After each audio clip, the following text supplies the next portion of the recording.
അവിടെ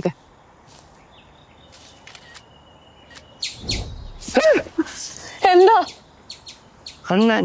ഏതണ്ണൻ? അങ്ങനല്ല, അണ്ണാൻ. അതിന് അതെന്താ പിടിച്ച് കഴിക്കൂ? ഇല്ല, ഇതിനൊന്നും പേടിയില്ലേ? ബാ.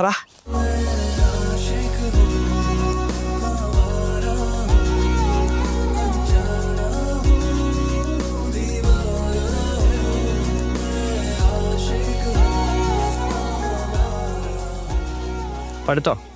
ഓ, ഞാൻ 2 കോഫി വെച്ചിട്ടോ. ഞാൻ പറഞ്ഞോ? വേണ്ട, ഞാൻ പോയിട്ടോ. അല്ല, ഇനി പോർണ വഴി വല്ല അണ്ണാനെയും കണ്ടാലോ? എലിക്കേറ്റിട്ടോ?